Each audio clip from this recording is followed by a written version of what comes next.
largest domestic deportation operation in American history, unquote. Does that mean that you will deport every undocumented immigrant in America, including those who have jobs, including those whose spouses are citizens, and including those who have lived here for decades? And if so, how will you do it? Just 1 second. He said we killed 3 people. The people we killed are al-Baghdadi and Soleimani, the 2 greatest terrorists, biggest terrorists anywhere in the world.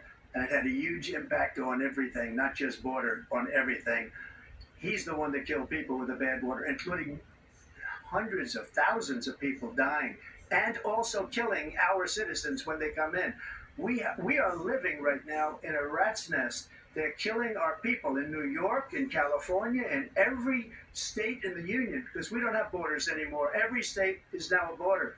And because of his ridiculous, insane, and very stupid policies, people are coming in and they're killing our citizens at a level that we've never seen. We call it migrant crime. I call it Biden migrant crime. They're killing our citizens at a level that we've never seen before. And you're reading it like these 3 incredible young girls over the last few days.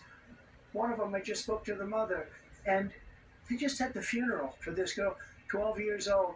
This is horrible what's taken place. What's taken place in our country, we're literally an uncivilized country now. He doesn't want it to be. He just doesn't know. He opened the borders. Nobody's ever seen anything like. And we have to get a lot of these people out, and we have to get them out fast, because they're going to destroy our country. Just take a look at where they're living. They're living in luxury hotels in New York City and other places. Our veterans are on the street. They're dying because he doesn't care about our veterans. He doesn't care. He doesn't like the military at all. And he doesn't care about our veterans. Nobody been worse. I had the highest approval rating for veterans taking care of the VA. He has the worst. He's gotten rid of all the things that I approved. Choice that I got through Congress, all of the different things I approved, they abandoned. We had by far the highest, and now it's down in less than half, because he's done all these great things that we did. And I think he did it just because I approved it, which is crazy. But he has killed so many people at our border by allowing all of these people to come in. And it's a very sad day in America. President Biden, you have the mic. Every single thing he said is a lie. Every single one. For example, veterans are a hell of a lot better off since I passed the PACT Act. 1 million of them now have insurance, and their families have it. Their families have it because what happened, whether it was Agent Orange or burn pits, they're all being covered now. And his group opposed that. We're also in a situation where we have great respect for veterans. My son spent a year in Iraq, living right next to one of those burn pits, came back with stage 4 glioblastoma. I was recently in President Trump? First of all, that was a made-up quote, suckers and losers. They made it up. It was in a third-rate magazine that's failing, like many of these magazines. He made that up. He put it in commercials. We've notified him.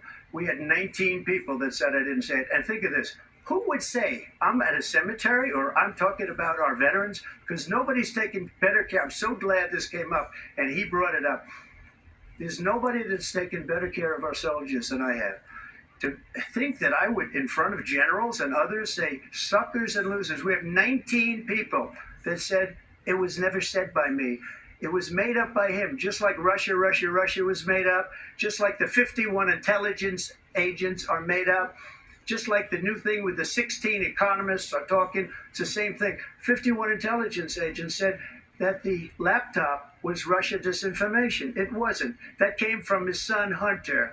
It wasn't Russia disinformation. He made up the suckers and losers, so he should apologize to me right now. Four-star general standing to your side who was on your staff who said you said it, period.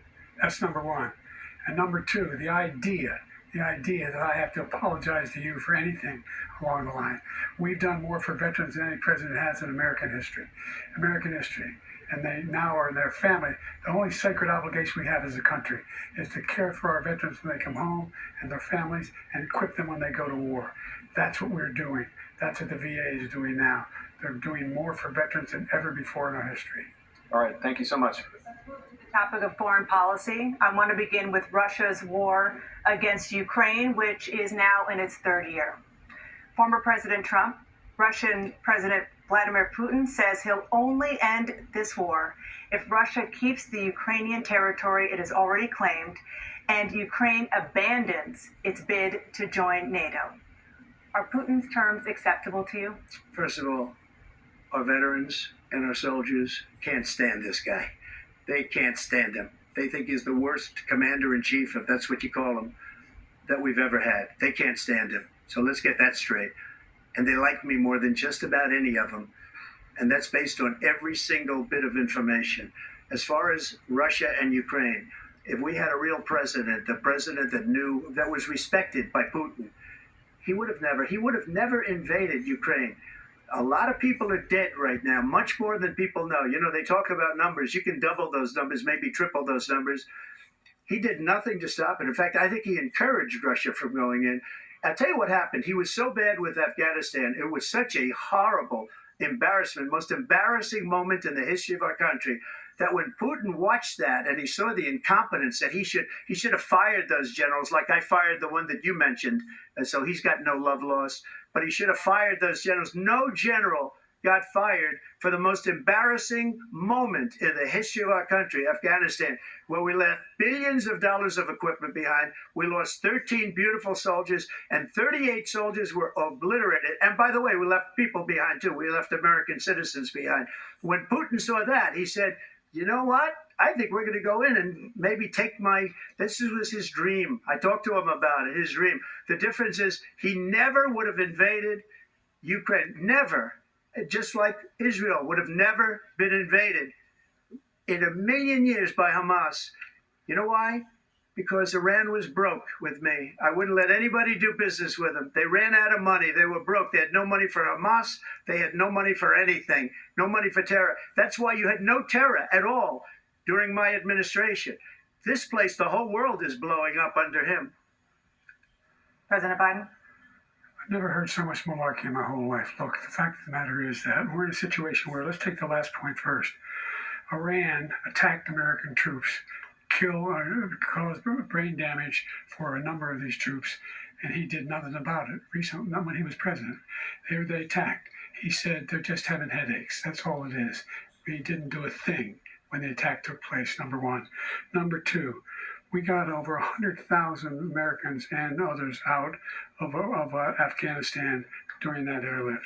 Number three, we found ourselves in a situation where, if you take a look at what Trump did in Ukraine, this guy told Trump, do whatever you want, do whatever you want.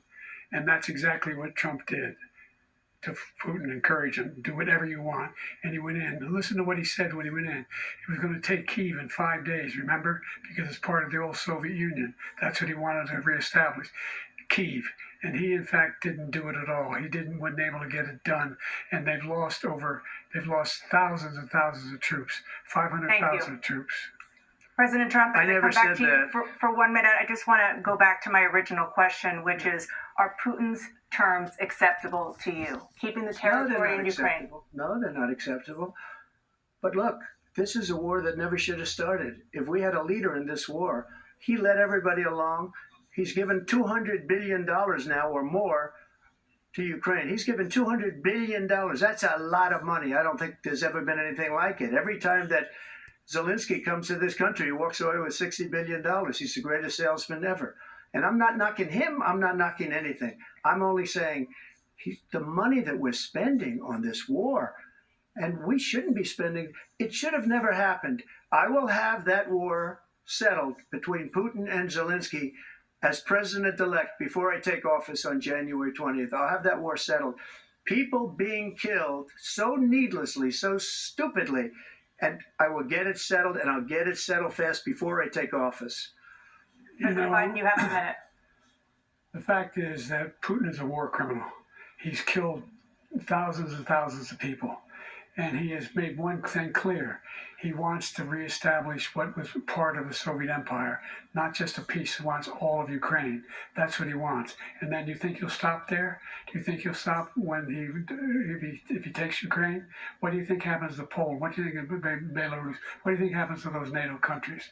And so if you want a war, you ought to find out what he's going to do, because if in fact he does what he says and walks away, and by the way, all that money we give Ukraine are from weapons we make here in the United States. We give them the weapons, not the money at this point. And our NATO allies have produced as much funding for Ukraine as we have. That's why we're strong. Thank you. Moving on to the Middle East. In October, Hamas attacked Israel, killing more than 1,000 people and taking hundreds of hostages. Among those held and thought to still be alive are 5 Americans.